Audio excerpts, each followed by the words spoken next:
Hello my friends everyone. আজি মই এতিয়া টমাটৰ চাটনি ইয়াৰ ৰেচিপিটো দেখিলে ইনগ্ৰেডিয়েন্টস কি কি দিম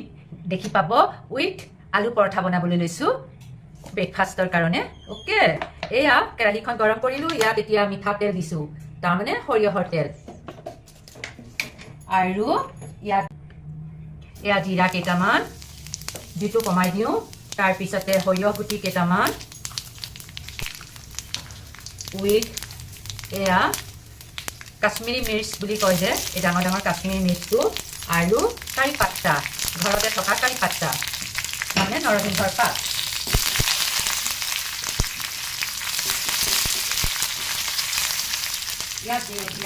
এয়া তৈয়াৰ কৰি থোৱা মোৰ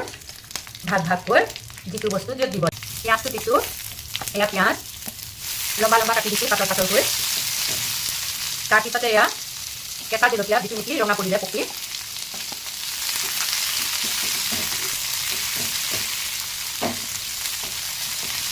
অকণমান জুইটো বহাই দিলোঁ এতিয়া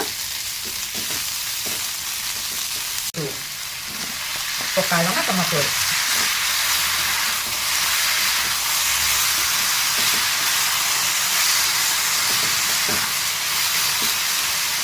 এতিয়া ইয়াত দিম নিমখ এয়া নিমখ সোৱাদ অনুযায়ী নিমখ তাৰপিছত অকণমান হালধি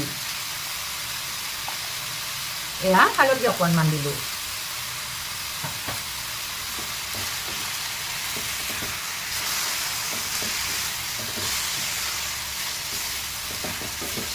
ইয়াত দিম এতিয়া এয়া গুড় ইমানকণ গুড় দিছোঁ কালাৰটো আহিব আৰু ধুনীয়া টেষ্টি এটা হ'ব লগত দিম এয়া কলা জালুক এটা ধুনীয়া সুগন্ধ আহিব খুশবু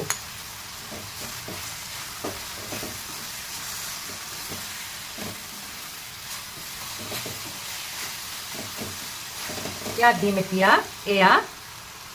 ইমলি মানে তেতেলিটো হৈছে গুটিটো গুচাই দিব পাৰিলে ভাল অ'কে এয়া গুটিটো গুচাই দিছোঁ অকণমান তেতেলি দিছোঁ ইয়াৰ টেষ্টিটো বৰ ধুনীয়া হ'ব টমাটৰৰ টেঙাটো কম যে গতিকে লৈ টমাটৰৰ টেঙাটো কম বাবে এয়া দি দিছোঁ এয়া ইয়াৰ টেষ্টিটো ধুনীয়া হয়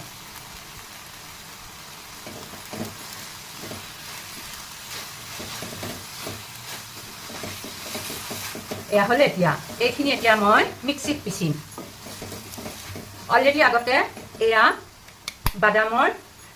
বাদাম যে কয় বাদাম ভাজি খুন্দি থৈছোঁ মিক্সিত গ্ৰাইণ্ড কৰি থৈছোঁ এইখিনি তাত দি দিম লাষ্টত এতিয়া এইখিনি কিছুমানে এনেকৈও সেই বাদামখিনি দি খাব পাৰিব নতুবা মিক্সিত এনেকৈ পিচি ল'ব পাৰিব মই মিক্সিত পিচি ফ্ৰেণ্ডছ সেই চৰুটোতে এয়া গ্ৰাইণ্ড কৰি দিলোঁ মিক্সিত টমাটৰৰ পিউৰিখিনি ইয়াত এতিয়া আকৌ গৰম কৰি পেলাইছোঁ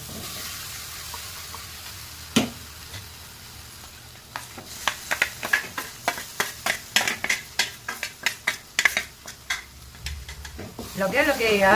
এতিয়া এই বাদামৰ পেষ্টখিনি দি দিম মিক্সাৰখিনি আপোনাৰ যিটো হিচাপ অনুযায়ী দিলেও হ'ব বস্তুখিনি কিমান বেছি কিমান কম অ'কে তেতিয়া দিব পাৰিম এইখিনি অ'কে এইখিনি এতিয়া হৈ গ'ল এইখিনি কমেও 10-12 দিন খাব পাৰিব ভালকৈ কণ্টেইনাৰত থৈ দিলে ফ্ৰিজত এনেকৈ বনোৱা বস্তু মতলব চাটনিত থৈ দিব পাৰি 10-12 দিন